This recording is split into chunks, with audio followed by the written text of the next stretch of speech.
네, 귀한 찬양 감사합니다. 얼마 전에 어느 분으로부터 어느 감독님의 이야기를 들은 적이 있습니다. 그 감독님이 이제 감독 출마를 앞두고 있는데 그 교회 성도 집사님 중에 한 분이 목사님 오늘 저하고 점심 식사를 좀 하시죠. 좋다. 그리고 식사 자리에 갔는데 그분이 하는 말이 이겁니다. 목사님, 내가 우리 교회 온 지가 10년이 됐는데 목사님 설교에 한 번도 은혜 받은 적이 없습니다. 그래요. 아유, 얼마나 자존심 상하는 일입니까? 근데 그냥 목사님 성격이 좋은가 봐요. 아이, 그러냐? 그러고 그냥 밥을 다 먹고 나왔다 그래요. 근데 또 얼마 후에 그 집사님한테 또 전화가 왔대요. 목사님, 식사 한번 하시죠. 그래서 이게 나가야 되냐 말아야 되냐 고민하다가 아이, 좋다고 그리고 식사 자리에 나갔는데 그 집사님이 또 목사님, 내가 우리 교회 온 지 10년이 됐는데 한 번도 목사님 설교에 은혜 받은 적이 없습니다. 그래서 속으로 이 양반이 나 장난하는 나를 화를 뒀구나. 너무 화가 났지만 아니 그러냐고 그러고 있는데 갑자기 누런 봉투에 두툼한 돈뭉치를 꺼내서는 목사님께 내밀면서 목사님이 감독 선거를 나오신다고 그랬는데 돈이 필요하지 않겠습니까? 그리고는 아주 뭉치 헌금을 했다고 합니다. 그러면서 그분이 이 얘기를 들려준 목사님한테 이렇게 얘기하더래요. 참았더니 돈이 들어오대. 그렇게 얘기하더래요. 만약에 그때 화 안 냈으면 성도도 잃고 돈도 못 받고 했을 텐데 참았더니 성도도 얻고 돈도 이렇게 해서 감독 선거를 잘 치루었다, 이런 얘기를 제가 누구를 통해서 전해 들었습니다.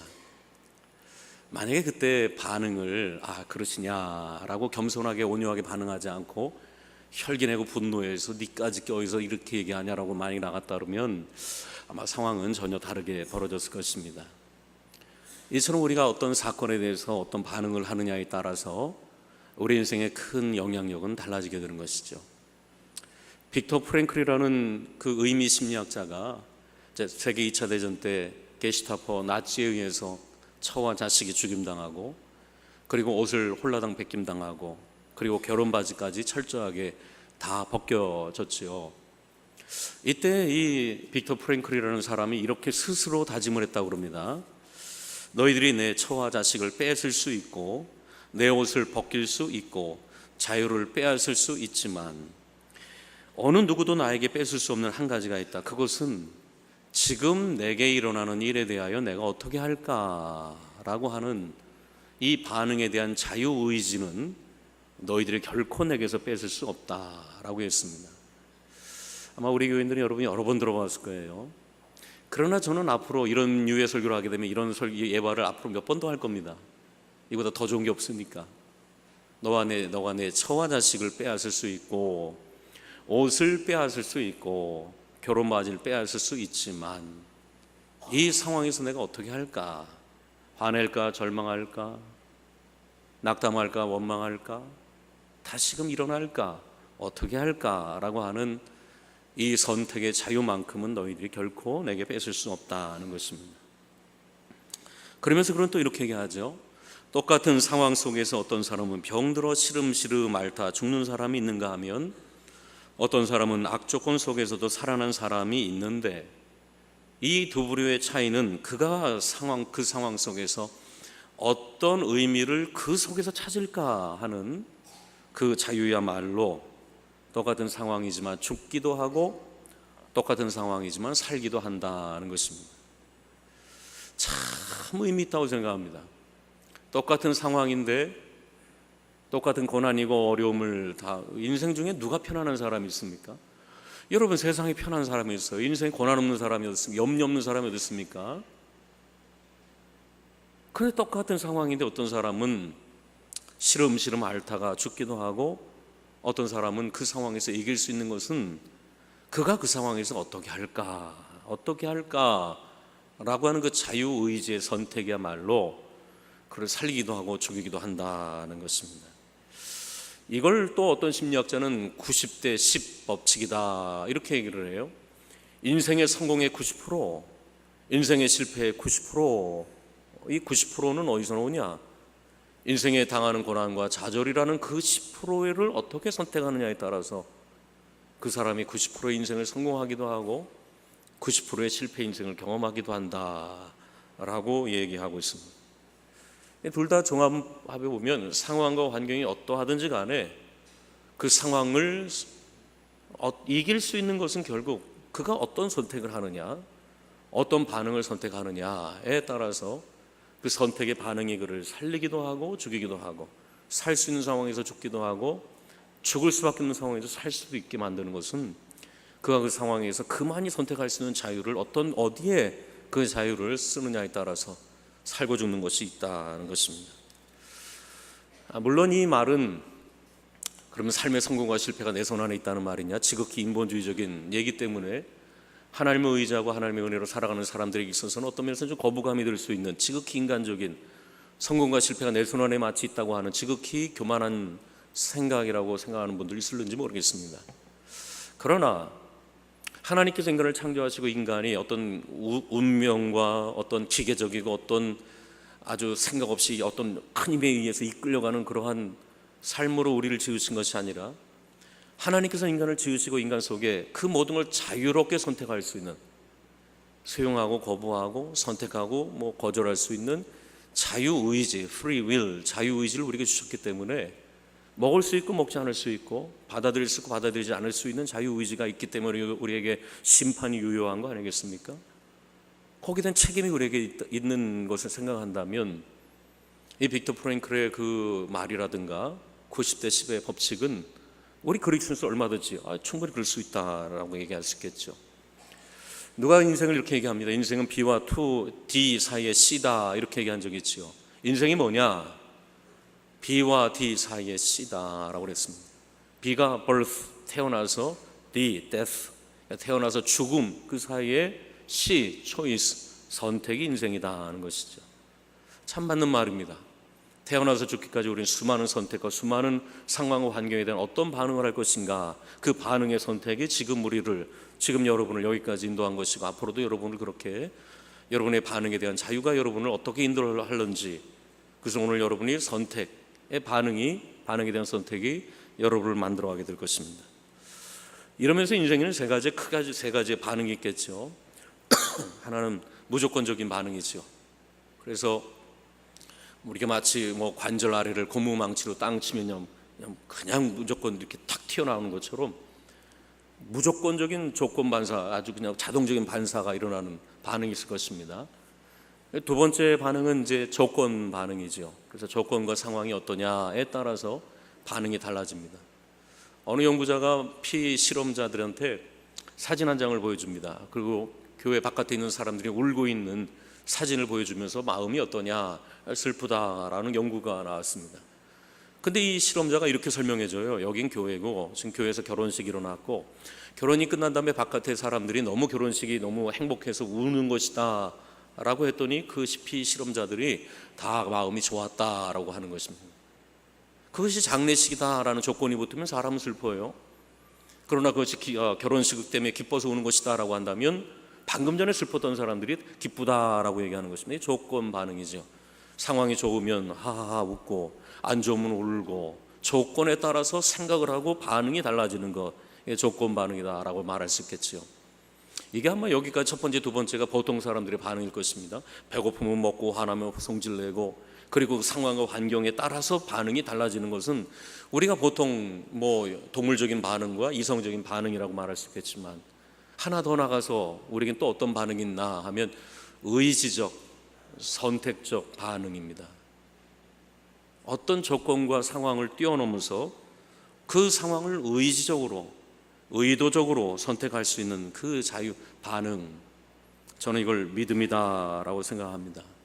조건과 상황에 얽매이지 않고 그 조건과 상황을 뛰어넘어서 의지적으로 선택할 수 있는 것, 그게 바로 믿음이다라고 생각합니다. 오늘 본문에 보면 바울과 실라가 좋은 일 하다 감옥에 갇힙니다. 귀신 들린 종을 고쳐줬더니 귀신 들린 종 때문에 점쳐서 돈을 벌던 그 주인들이 수익이 떨어지니까 이 바울과 실라를 잡아다가는 실컷 두드려 패고 발에 착고를 채우고 깊은 감옥에 던져 넣습니다. 참 보통 사람 같으면 어떨까요? 이런 상황에서 원망하고 불평하고 내 꼴이 이렇게 어떻게 됐나라고 절망하고 좌절할 텐데, 바울과 신라는 그러지 않았어요. 찬양을 하고 기도하고 또 찬양하고 기도하는 것을 많은 주변 사람이 들었다라고 뒤에 나오고 있습니다. 어떻게 이런 자유로운 선택에 반응할 수 있을까요? 만약에 여러분이 이런 감옥에 갇힌다면, 그것도 복음 전하다가 주의를 하다가 다른 사람을 고쳐주다가 어른이라다가 이렇게 감옥에 갇힌다면 여러분은 과연 찬양할 수 있을까요? 참 빅터 프랭클의 말대로 똑같은 상황에서 어떤 사람은 죽기도 하고 어떤 사람은 살기도 한다라는 것은 그 상황에 대한 반응이다라고 말한 것처럼, 이렇게 바울과 실라가 감옥에 갇혔을 때 이 똑같은 상황에서 어떻게 반응할까? 절망할까? 기도할까? 염려할까? 찬양할까? 어떻게 반응할까라는 것은 전적인 우리의 책임이고, 그 선택이 우리를 살리기도 하고 죽이기도 한다라는 말은 우리의 구원이 어떤 전적인 저 멀리에서만 오는 것이 아니라 내 손에서 아주 가깝게 일어날 수도 있다라는 것을 우리는 알아야 되는 것입니다. 오늘 바울과 실라는 실컷 두드려 맞고 발에 착고가 채이고 부자유하고 감옥에 던져진 풀려날 소망이 보이지 않는 절망적인 상황에서 과연 찬양할 마음이 났을까요? 과연 우리 중에 몇 명이나 찬양할까요? 기도는 할는지 모르겠어요. 하나님 날 좀 도와주세요, 날 좀 꺼내주세요, 이런 어떻게 보면 좀 살려달라 구해달라고 하는 그러한 비는 기도, 애고라는 기도는 할 수 있겠죠. 그러나 과연 찬양은 몇 명이나 할 수 있을까요? 과연 이 감옥에 처진, 이 던져진 상황에서 과연 찬양을 할 수 있는 사람은 몇 명이나 될까요? 그런데 오늘 바울과 실라는 그 상황과 환경 전혀 조건에 상관없이, 절망이 딱 좋고 원망이 딱 좋은 상황과 환경에 상관없이 의지를 가지고 의도를 가지고 하나님께 찬양하고 기도했을 때 옥문이 열려지게 되는 놀라운 일이 일어나게 됐던 것입니다. 바로 믿음이라는 것은 조건과 상황을 뛰어넘는, 환경과 상황을 뛰어넘는 의지를 가지고 의도를 가지고 하나님을 선택할 수 있는 그 믿음이 저는 여러분에게도 있기를 축복합니다. 이러면서 믿음은 대단히 의지적이고 의도적인 선택입니다. 가나안 여리고성을 정탐하고 왔을 때 12명이 정탐하고 왔지만 그들의 선택은 달랐어요. 저들은 너무 강합니다, 그 성은 너무 강합니다, 그들 앞에 있으면 우리 메뚜기 같습니다 라고 절망을 선택한 사람들이 있는가 하면, 여호수아 갈렙은 하나님이 우리와 함께 하시면 저들은 우리의 밥입니다 라는 믿음을 선택하고 나왔을 때에 그 선택이 얼마나 다릅니까? 오병의 기적을 맛본 다음에 수많은 사람들이 예수님께 와서 예수님을 억지로 자기들의 왕으로 삼으려고 했지요. 근데 우리 예수님이 그들의 원하는 대로 해주지 않으니까 그들이 다 주님을 떠나요. 선택도 자기가 하고 떠나는 것도 자기가 해요. 떠나는 무리들을 보면서 우리 예수님이 12명의 제자들을 향해서 이렇게 질문하죠. 너희도 가려느냐? 너희도 떠나려느냐? 라고 선택적인 질문을 할 때에 그 12명의 제자가 의지적으로 의도적으로 말하죠. 영생의 말씀이 여기 있으면 우리가 어디로 가겠습니까? 라고 주님을 선택하는 의지적 선택을 하게 되는 거 아닙니까? 모세의 뒤를 이어서 여호수아가 이스라엘 백성들을 이끌고 가나안 땅에 들어갈 때에 가나안을 정탐하기 직전에 여호수아가 마지막 인생을 회고하면서 여호수아 24장에서 여호수아는 이스라엘 백성들한테 이렇게 질문합니다. 보라, 오늘 너가 선택할 자를 택하라. 이 앞에 있는 가나안 땅이 있지 않냐? 오늘날 너희가 선택할 자를 택하라. 오직 나와 내 집은 하나님 여호와만을 섬기겠노라 라고 한 것입니다. 믿음이 바로 이거예요. 똑같은 상황인데 어떤 사람은 절망을 선택하고 믿음을 선택하고 똑같은 상황에서 떡을 선택하고 주님을 선택하는 것이죠. 이런 면에서 믿음이라는 것은 그냥 아녀자들이나 어떤 마음이 좀 괴로운 자들이나 마음에 불편한 자들이 일주일에 한번 교회 와갖고 위로나 얻고 눈물이 흘리는 어떤 그런 여성적인 카타르시스를 느끼는 것이 아니라, 정말 어떤 면에서 이 믿음이라는 것은 도저히 환경과 상황은 어렵지만 그럼에도 불구하고 그 상황과 환경에 얽매이지 않고 믿음을 선택할 수 있는 불굴의 이 남성적인 것이 바로 믿음이라고 생각합니다. 저는 그냥 여성들이 어떤 눈물을 짜고 위안이나 주는 그런 믿음도 있지만 조건과 상황을 뛰어넘는 아주 남성적인 영생이 여기 있는데, 아무리 저들이 강하다 할지라도 하나님이 함께 하는데 이길 수 있습니다라고 아주 강렬한 믿음, 그리 의지적인 믿음. 노년에 가서 할 거 없고 세상에 재미도 없고 힘 빠지고 무력하니까는 예수나 믿어볼까 하고 어떤 삶의 도피처로서 믿는 믿음이 아니라, 삶의 환경이 어렵고 제한이 있고 힘들다 할지라도 불굴의 힘을 가지고 주님 바라보고 의지적으로 주님을 믿는 믿음, 얼마나 남성적인 믿음입니까? 난 여러분에게 감성적인 믿음 또한 더 나아가서 이런 의지적인 불굴의 믿음 또한 있기를 축복합니다. 그래서 누가 이런 말을 하죠. 진리는 무겁기 때문에 젊은이만 질 수 있다라고 얘기했습니다. 진리는 아주 무거운 거기 때문에 젊은이가 질 수 있다라는 말처럼 동시에 저도 마찬가지로 생각해요. 이 땅의 상황과 환경이 우리를 때로는 어렵게 한다 할지라도 주님을 향한 의지와 의도를 가지고 선택하는 이 믿음이라는 것은 대단히 영적인 젊은이들이 질 수 있는 것입니다. 무너지려고 할 때, 내 상황과 환경이 무너지려고 할 때 내 영혼아 어찌하여 낭망하느냐, 너의 영혼아 어찌하여 낭망하느냐. 너는 하나님을 바라보라. 환경을 바라보고 무너지지 말고 하나님을 바라보라. 의지적 선택을 가지고 주님을 바라보라 라고 할 수 있는 이 믿음이야말로 얼마나 영적인 젊은이들의 믿음이겠습니까? 오늘 바울 마칠라는 절망하기 딱 좋아요. 옳은 일 했는데, 착한 일 했는데, 복음 전하다가 시컷 두드려 맞고 바른 착고에 매기고, 그리고 깊은 감옥에 던져졌을 때 그들은 의지적 선택을 가지고 징징거리지 않고 울지 않고 원망하지 않고 하나님 있는 거야 없는 거야 하지 않고. 우리는 어떨 때 그럼 바울이니까, 바울처럼 대단한 사람이니까 바울이라는 거지, 뭐 우리 같은 사람은 그럴 수 있나. 바울같이 그런 영웅들이나 그렇게 하는 거지, 우리 같은 사람은 그럴 수 있어 손을 딱 끊고 우리가 믿음 생활한다면 우리는 늘 어린아이처럼 머물러 있을 거예요. 그건 그들의 얘기지. 나랑은 달라. 맨날 이런 식으로 선 긋고 피하 구별을 하면서 제안한다면 여러분은 날마다 영적인 어린아이에 머물러 있을 것입니다. 사실 성경에 보면 하늘에서 불을 내린 엘리야나 우리나 성정, 마음에 고민하고 두려워하는 건 똑같다고 얘기하지 않습니까? 바울도 마찬가지예요. 바울 보면 때로는 대단한 것처럼 보여요. 그러나 로마서 7장을 읽어보십시오. 로마서 7장을 읽어보면 바울이나 우리는 똑같다라는 걸 경험하게 됩니다. 우리도 마음으로 하나님 뜻대로 살고 싶지만 현실에서 무너지는 우리의 자신 볼 때 얼마나 스스로 자신이 비참하고 초라하게 느껴집니까? 아유, 이렇게 믿을까? 아유, 때려칠까? 마음으로는 주의 뜻대로 살고 싶지만 날마다 무너지는, 팡팡 무너지는 내 자신 보면서 이중 인격적인 내 자신, 위선적인 내 자신을 바라볼 때 아유, 때려칠까? 이런 모습이 있지 않습니까? 근데 바울도 똑같아요. 속사람으로는 하나님 뜻대로 살고 싶지만 늘 날마다 무너지는 자기 자신을 보면서 한탄하죠. 나 이거밖에 안 되나? 우리도 똑같아요. 바울도 똑같아요. 심지어 고린도전서를 보면은 바울이 두 구절, 고린도후서에 보면 두 구절 안에 두려워한다는 말이 4번이나 나옵니다. 두 구절 안에 내가 두려워한다, 내가 두려워한다, 내가 두려워한다, 내가 두려워한다. 이게 바울이 4번이나 나와요. 내가 너희에게 갈 때 너희가 나를 환영하지 않을까 두렵다는 거예요. 너희들이 내가 받아주지 않을까 두렵다는 거예요. 너희들이 내 모습대로 행하지 않을까 두렵다는 거예요. 얼마나 두려워하는지. 뭐 저도나 여러분이나 뭐 바울이나 비슷해요. 뭐 저는 뭐 안 두려워하나요? 어떨 땐 날마다 두려워하는데. 근데 바울하고 우리하고 결정적인 차이가 어디 있을까요? 바울도 오겨쌈을 당하고 답답한 일을 당하고 핍박을 당하고 거절감을 당해, 거꾸로뜨림을 당해요.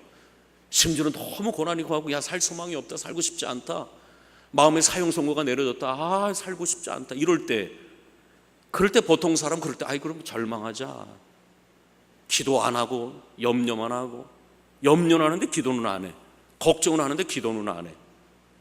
근데 꼭 이럴 때마다 바울은 어떤 선택을 하냐면 질그릇과 같은 나를 바라보지 않고 질그릇속엔 주님 바라보자, 이렇게 얘기를 해요. 살 소망이 끊어지고 마음의 사형 선고를 받았으니 이제는 나를 의지하지 말고 주님 바라보자. 언제나 이거 이 차예요, 이 차이. 난 여러분도 똑같은 상황에서 죽을 상황, 절망할 상황, 불순종할 상황만 바라보는 것이 아니라 주님을 의지적으로 선택할 수 있는, 주님을 의도적으로 선택할 수 있는 믿음의 자유가 있기를 축복합니다. 그것이 여러분을 살릴 거예요. 누군가 이런 말을 하더라고요. 당신은 사건 때문에 좌절하는 것이 아니라 당신의 믿음 때문에 좌절하는 것이다. 어떤 사건 때문에 좌절하는 것이 아니라 당신의 믿음 때문에 좌절하는 것이다. 어떤 일들이 일어나면 우리는 좌절합니다. 어떤 사건이 일어나면 우리는 좌절을 해요. 그러면서 우리는 이 사건 때문에 좌절한다라고 얘기하지만 이 사람은 이렇게 얘기해요. 사건이 좌절시키는 것이 아니라 그 사건에 대한 여러분의 믿음이 여러분을 좌절시키는 것이다 라고 얘기해요. 여러분의 자녀 때문에 여러분이 좌절할 수도 있겠지만 그 자녀에 대한 믿음이 없어서 좌절하는 거 아닙니까? 하나님의 자녀를 결국 선한 길로 인도할 것이다 라는 그 믿음이 없을 때 우리는 좌절하는 것이죠. 고난 때문에 좌절하는 것이 아니라 고난 속에서 하나님께서 그 고난을 통하여 우리를 연단하시고 정금처럼 우리를 나오게 할 것이다 라는 그 믿음이 약할 때 우리는 좌절하는 것이죠. 어떤 환경 때문에 좌절하는 것이 아니라 그 환경 속에서 하나님께서 이끄실 그 믿음에 대한 약함이 우리를 좌절하는 게 아니겠습니까? 그러니까 어떤 사건이 우리를 좌절케 하는 것이 아니라 믿음 없음이 우리를 좌절케 한다라는 말은 맞아요. 오늘 사도 바울이 감옥에 갇혔을 때 왜 좌절하지 않았을까요? 좌절하기 딱 좋잖아요. 좌절하기 딱 좋은 상황인데 어떻게 바울은 찬양하고 기도했을까요? 자기 자신에 대해서는 좌절할 수 있겠지, 환경에 대해서는 좌절할 수 있겠지만 그럼에도 불구하고 이 속에서 나와 함께 하시는 하나님에 대한 좌절을 하지 않으니까 그는 거기서 찬양하고 기도했던 것이죠. 연약한 질그릇을 바라보지 않고 질그릇 속에 계신 주님을 바라봤을 때 사도 바울은 거기서 찬양하고 기도했던 것입니다. 난 이런 믿음의 역사가 여러분 가운데도 있기를 축복합니다. 성령 우리의 의지를 축복하시고 성령 우리의 선택을 축복해 주십니다. 아마 이 자리에 나온 것도 여러분 대단한 의지적 자유의 선택 아닙니까? 비도 오고 갈 때도 많고 후덕지근하고 피곤할 텐데 눈을 비비고 이 자리에 온다는 것은 대단한 의지요, 대단한 의지적 선택이에요. 그걸 통해 하나님 역사하는 거죠. 오늘은 맥주 감사주일입니다. 하나님께서 이스라엘 백성들에게 1년에 3번은 무조건 감사하라고 그랬습니다. 남자들은, 모든 성도 이스라엘 백성들은, 하나님의 백성들은 1년에 3번 감사주일을 무조건 지키라고 그랬습니다. 6월절 지켜라, 맥추절 지켜라, 추수감사절 지켜라 라고 얘기합니다. 6월절은 이스라엘 백성들을 구원하신 그 구원의 날이죠.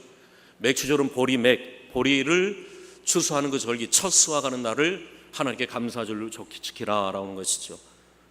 추수감사절은 한 해의 결실을 하나님께 감사함으로 지키라라고 하나님께서는 이스라엘 백성들이 억지로 의무적으로 맨입으로 빈손으로 드리지 말고 예물을 드리면서 1년에 3차례 하나님의 백성들은 하나님께 감사주의를 지키라라고 했습니다.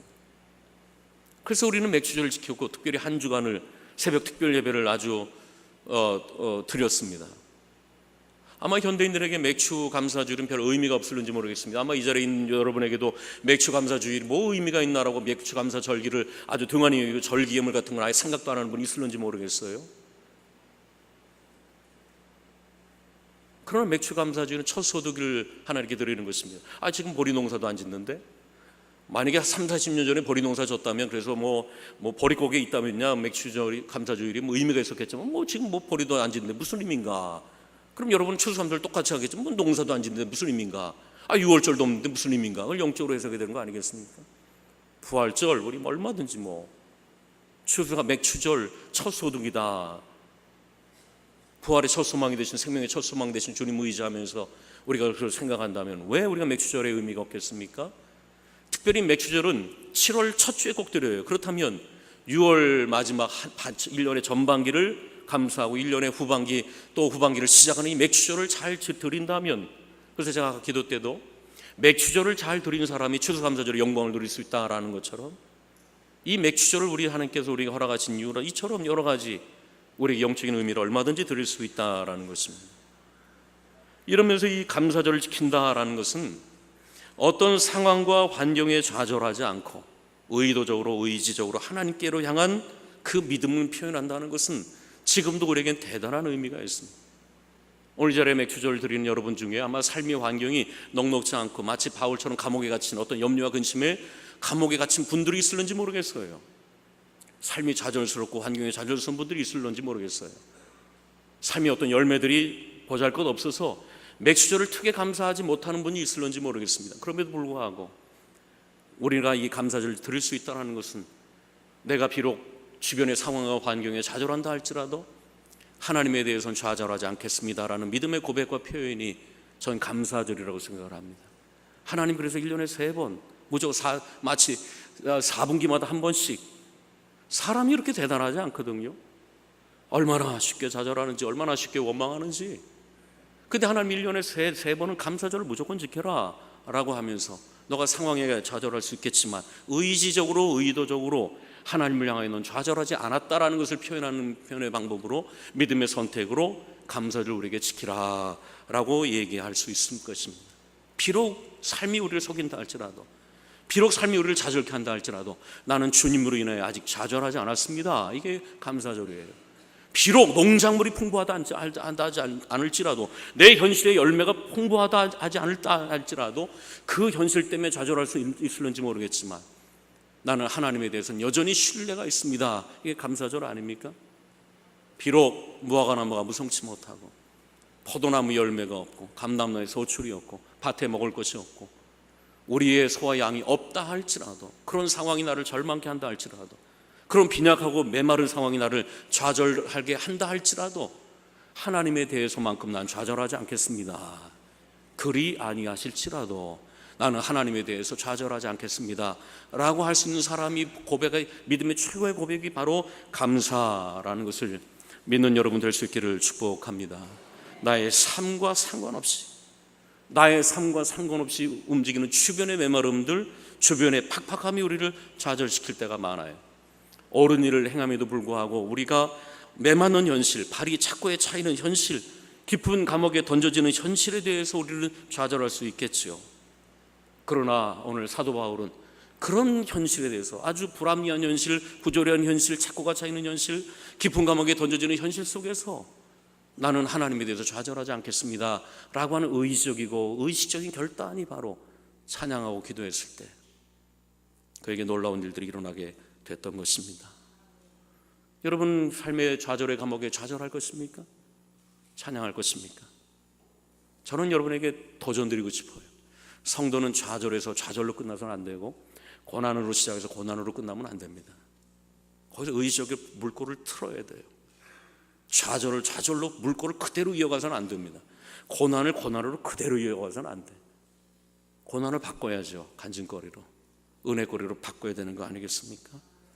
그게 의지적 선택이죠. 고난을 고난으로만 끝내고, 환난을 환난으로만 끝내고, 그가 나를 연단하실 것이다. 내가 가는 길을 오직 하나님이 아시나니 그가 나를 연단하신 후에 내가 정금처럼 나으리라.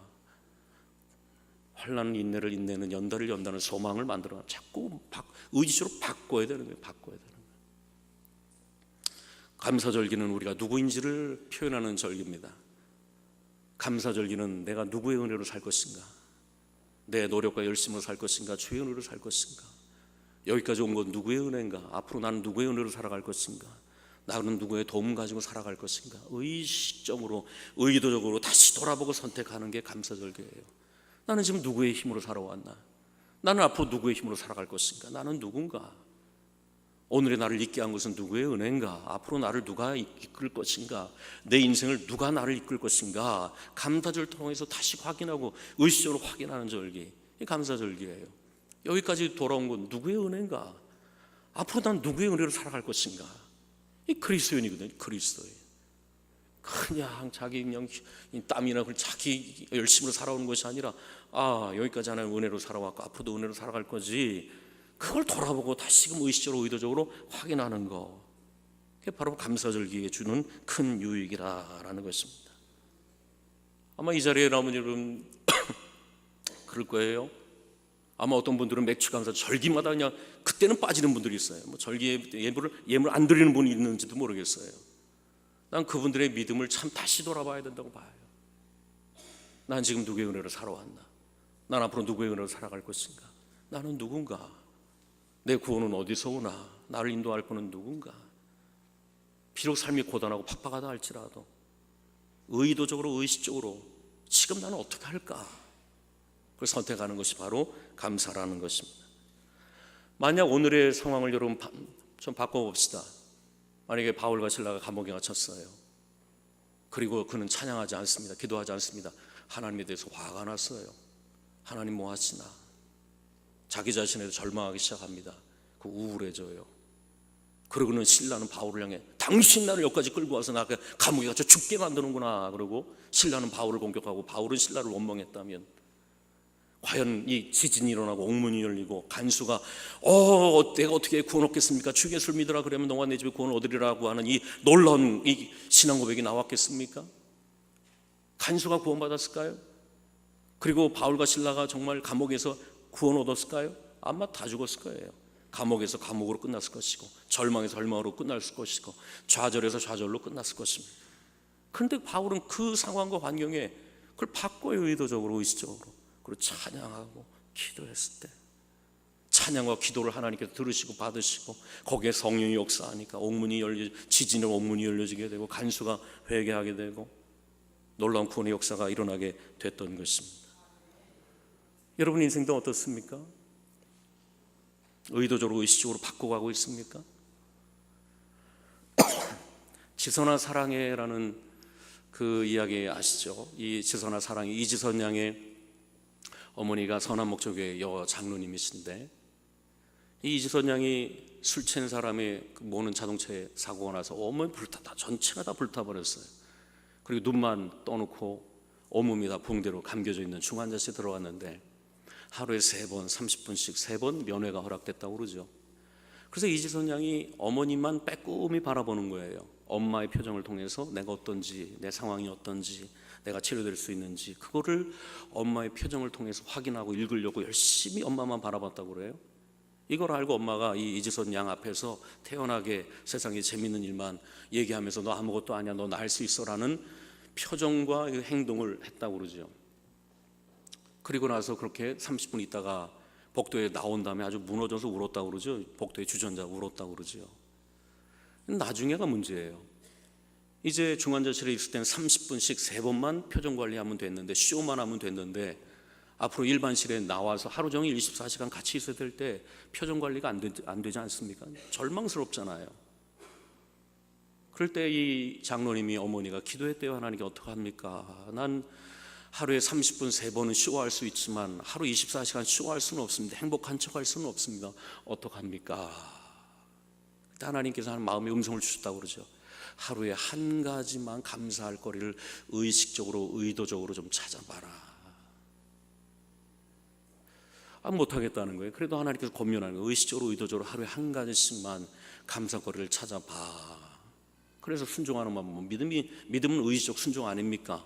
그래서 오케이, 알겠습니다. 그리고는 가서 처음에 뭘 감사했냐면, 하나님 씻길 발이 있어서 감사합니다. 그리고 발 감고 감사하고, 두 번째는 손가락이 다 날아갔는데 엄지손가락 하나 남았대요. 그래서 엄지손가락 하나 있어서 감사합니다. 얼마나 의지적, 의도적 선택의 자유로운 반응입니까? 그 세 번째, 다음 날은 하나님 눈동자가 있어서 보게 해주시니 감사합니다 라고 해서 그 지옥 같은, 감옥 같은 지겨운, 절망하기 딱 좋은 인생을 포기하고 싶기 딱 좋은 상황에서 버티고 견딜 수 있었던 것은 하나, 지옥으로 막 끌고 갈 때, 그의 감정이 그를 지옥으로 끌고 갈 때, 그의 영혼을 아주 절망으로 끌고 가려고 할 때 의식적으로, 의도적으로 내 영혼아, 그리고 의도적으로 감사할 거를 찾고 의식적으로 감사를 찾았을 때 그 지옥을 벗어나고 그 감옥을 벗어나서 지금은 간증하러 다니는 놀라운 일이 일어났다는 것은, 하나님이 멀리서 어떤 은혜 주신 것도 있겠지만 그것에 대해서 의지적 선택을 했다는 거예요. 광야 40년 뭐 다 살았나요? 똑같은 광야에서 하나님께서 똑같은 은혜 주셨는데 뭐 다 살았나요?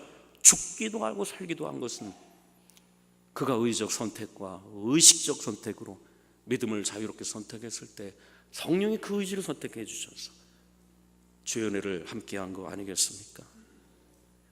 삶의 혹독함이 우리를 때릴 수 있고, 삶의 곤고함이 우리의 마음을 착고를 채워서 정말 감옥 같은 생활을 하게 할 수도 있어요.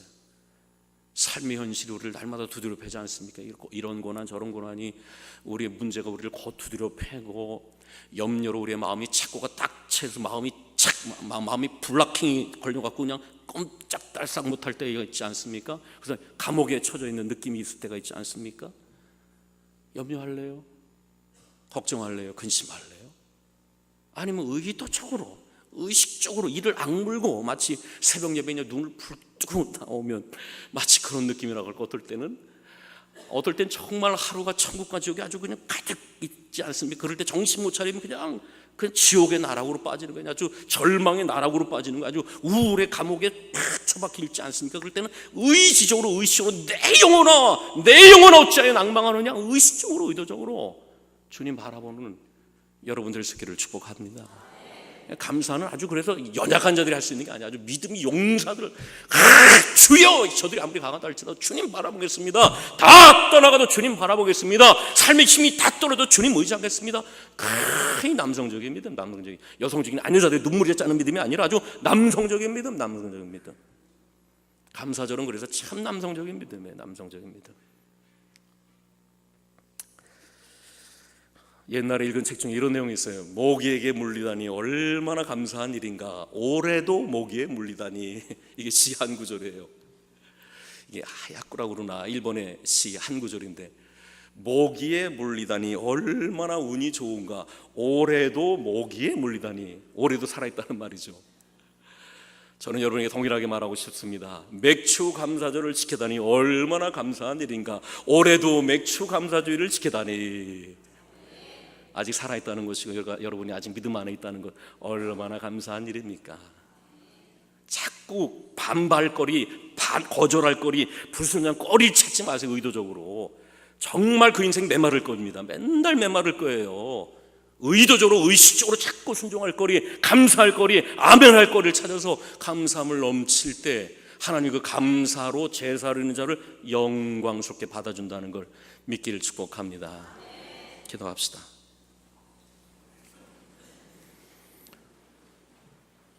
삶이 우리를 때리고 마음과 영혼이 염려에 붙들려 착고에 매인 것 같아서 좌절의 감옥에 갇힐 때가 참 많습니다.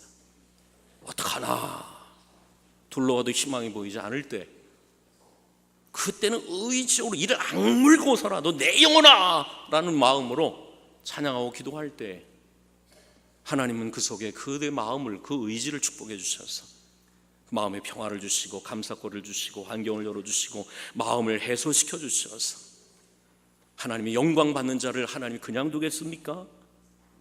이번 맥주조를 통해서 다시 한번 내 삶을 돌아보고 난 누군가, 난 누구의 힘으로 살아갈 것인가, 이걸 의지적으로 선택하며 나갈 수 있는 맥주 감사절이 될 수 있도록 축복해 주옵소서. 이 모든 말씀 예수님의 이름으로 기도하옵나이다. 아멘. 우리 날마다 숨 쉬는 순간마다 찬양합시다.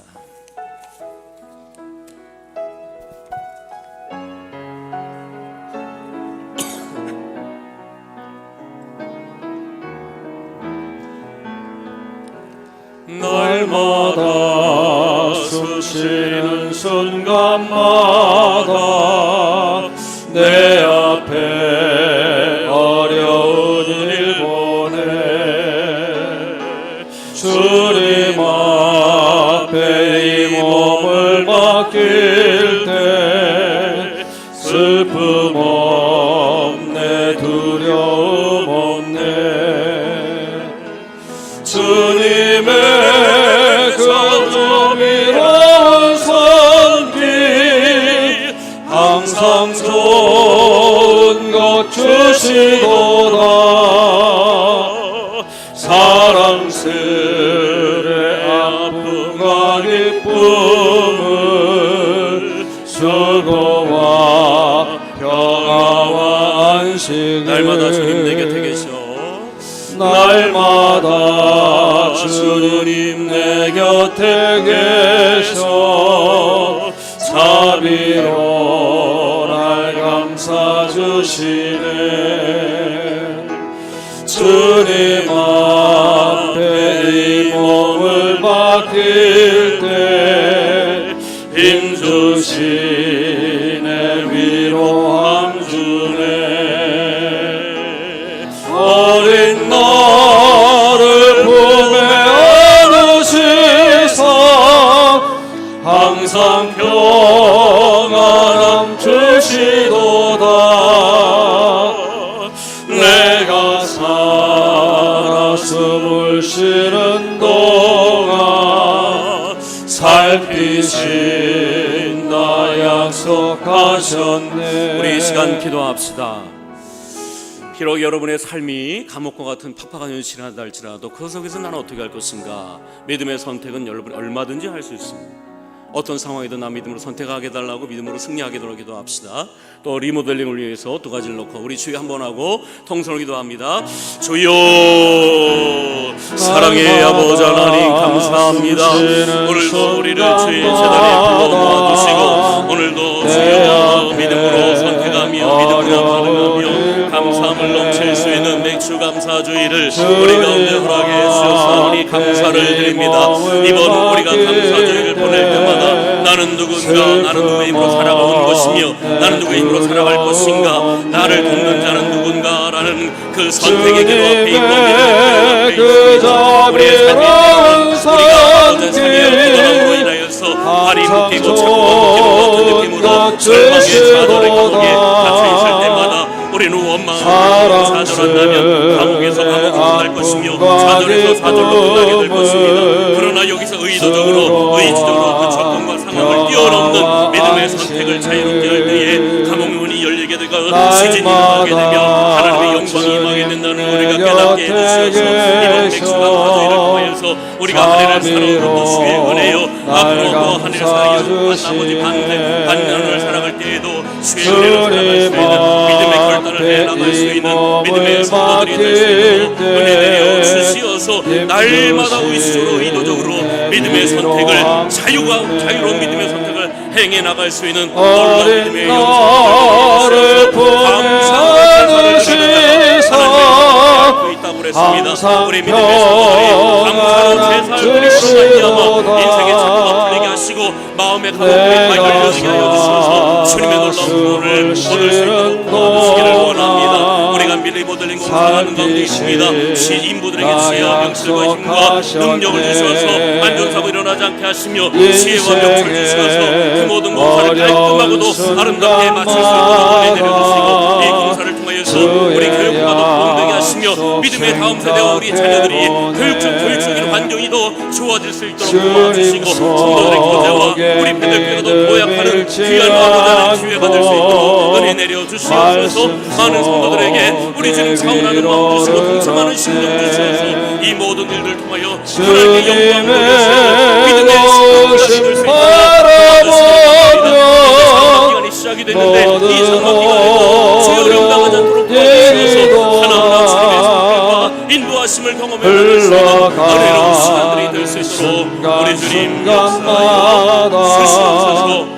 은혜 내려 약속 새겨봅니다. 3절 인생의 어려운 우리 일어나서 찬양합시다. 순간마다 주의 약속 생각해보네.